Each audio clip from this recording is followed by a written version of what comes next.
even though we've been focusing our attention on the unraveling situation at Prime Trust, there are still other major players that are hurting bad.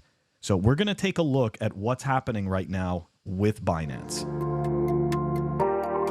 Welcome back, everybody. I figured we'd take a break. Take a break from Prime Trust. I mean, that horse is pretty much dead. So metaphorically speaking, we are not advocating for violence against anybody or animals, okay, anything. Just saying that we're going to give them a break, let it breathe a little bit, right? And let's turn our attention to Binance. EU officials suspect Binance is faking accounts in Ireland and Malta. Oh my gosh, who would have thought?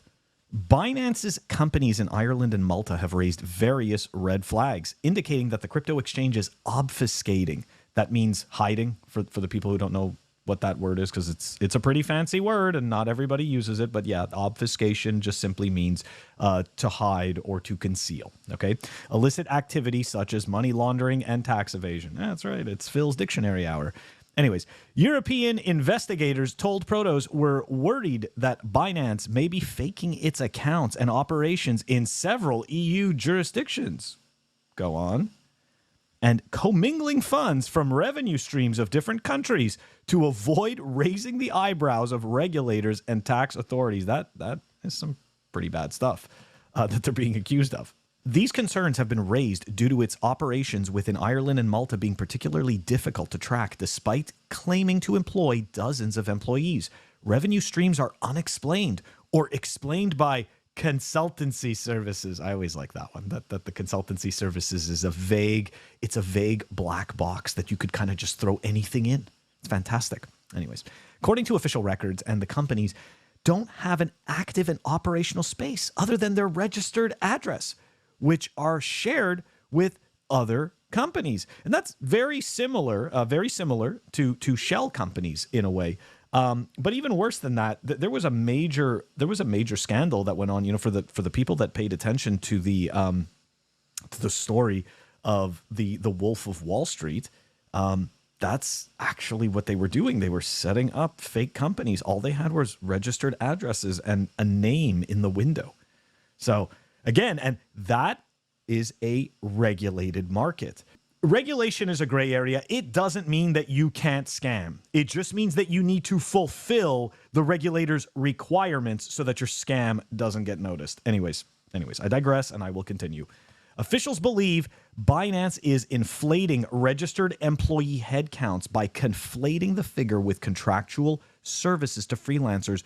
And here we go, guys. This is the signal, whose job is mainly of a promotional nature. That's right, because at the end of the day, right, it doesn't take much to program a shitcoin. It takes very little. I've explained this several times. You could just go onto a website and pay to have a shitcoin made. Now, the idea that we think that somebody like CZ or the Binance incubator, has all these geniuses programming these complex structures for tokens, it's all fucking nonsense. It's all bullshit, guys. Okay? It's just vaporware. They create a token out of nothing. Okay? It costs them very little. And then all the money is marketing and getting influencers to shill your crap. Or in their case, to shill their crap. Anyways, just my opinion. Let's continue here.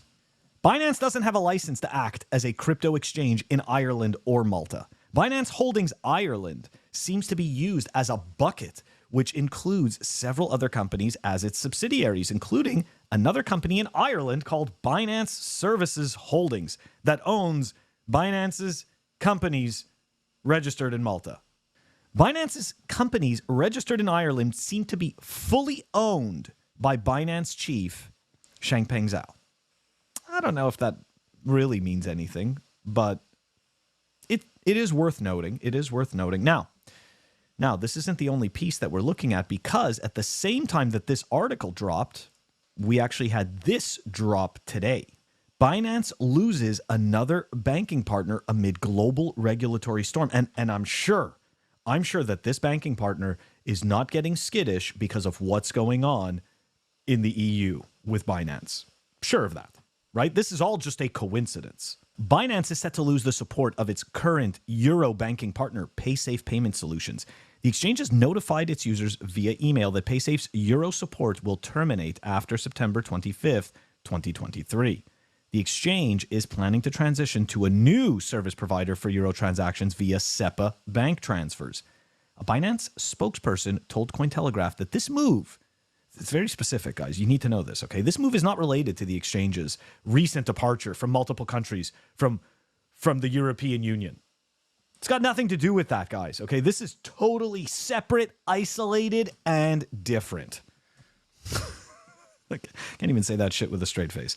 Anyways, in Australia, the local Binance branch was abruptly disconnected from the country's banking system. Sure, just another coincidence, right? That's what it is. Just another coincidence.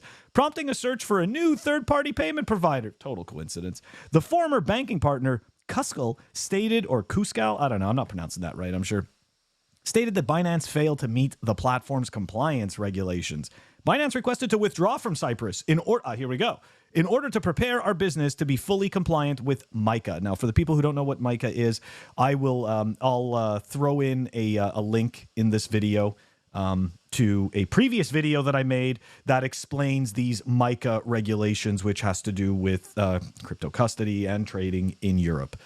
Binance announced its withdrawal from the Netherlands in mid-June, stating that Dutch customers would only be able to withdraw funds from July 17th onwards. Shortly after, Belgian authorities demanded the exchange cease all services. Guys, these are all just coincidences. Coincidences, guys. That's all it is. All of a sudden, this all just falls apart one after another. Guys, nobody's paying attention. Anyways, on the other side of the world, again, coincidence, the director of Binance Brazil was summoned by the parliament for an ongoing investigation into alleged pyramid schemes. So, what do I think of all this, right? Not that it's that important or anything, but I just, like everybody else, right? We read this stuff and we try to make heads or tails of it. So this is going to go back to an idea that I've been putting forward now for a little bit. I don't know if it's necessarily correct, but it seems that the landscape is proving that this may be more accurate than I thought. Essentially, I believe that the legacy rails, the legacy banking system, the legacy financiers, however, whatever umbrella you want to put them under, I believe that they are now confident enough and ready to take over this quote unquote crypto space, because they can't do shit with Bitcoin. Okay. Like that is the honest to God truth. I mean, really the only thing they can do is the ETFs. Really, that's about it. I mean, we've seen even the ordinals, right? Like we've seen the ordinals and the inscriptions. I mean, yeah, okay, people made a whole lot of noise and everything, and these ridiculous wizard JPEG people pretend like they're affecting change or bringing adoption to Bitcoin. It's just a drop in the bucket. Nobody gives a shit about that stuff. Nobody cares. The reality, though, is that the legacy system with its billions of dollars, whether we want to accept that they matter or not, it's irrelevant. Whether we accept that they matter or not, the reality is that in terms of money, in terms of power, in terms of finance, they do matter. Okay? We may not like them. We may not care that they're here. They don't actually have any bearing on Bitcoin, but in terms of public perception, whether you want to accept it or not, whether I want to accept it or not, whether we like it or not, guys, they're the ones with the big money. And to me, I believe that what they're doing is they're putting pressure on all the big players in this space to see what cracks and what crumbles. And essentially, those that'll be left behind are the ones that are going to be carried forward with them into this new space. Well, it's the old space, really, with just legacy with just legacy finance, branding, narratives, and essentially the bringing the legacy finance quote unquote money. Okay, do I think that what's happening with Binance, good thing, bad thing? I mean, look, it's no secret. Binance has been an incubator for some of the absolute most dog shit projects in the space. And not just them. I'm not just blaming them. There are plenty of players that produce absolute garbage. Could CZ have avoided all of this if he just stuck with Bitcoin and built out the Bitcoin rails? Indeed, he most likely could have avoided all of this. Now, granted, he wouldn't have built up as much power. He probably wouldn't be as rich as he is today. But but he also most likely wouldn't be hitting these headwinds. Anyways, we're gonna continue to follow this story, guys. If you keep your, I mean, like I have to say this, if for whatever reason you have funds on Binance, any of their exchange, right? Because I know that there's the Binance.com, but then there's Binance.us. I don't know how many other random exchanges that they have, but guys, if you have your funds on Binance, don't take the chance. Okay, you know what? Even if there is a very narrow chance, okay, if there's a non-zero chance that something goes wrong, it's not worth it. It just isn't. I can tell you from experience. Back in, what was it? When did what were they called? Cryptopia? I think it was Cryptopia. Anyways, so I had a whole bunch of, like, back when I was a shitcoiner, I had a whole bunch of shitcoins there. I got wrecked. Like, I couldn't take any of those off the exchange. I don't even know what happened to that exchange.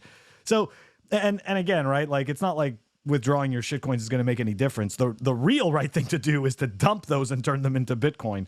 But look, if you value whatever it is that you have, just don't leave it on the exchanges, guys. It's not worth it. Don't do it. That does it for our clip today, guys. Don't forget to like and subscribe. Help us fight the evil YouTube algorithm. And I will catch you all next week.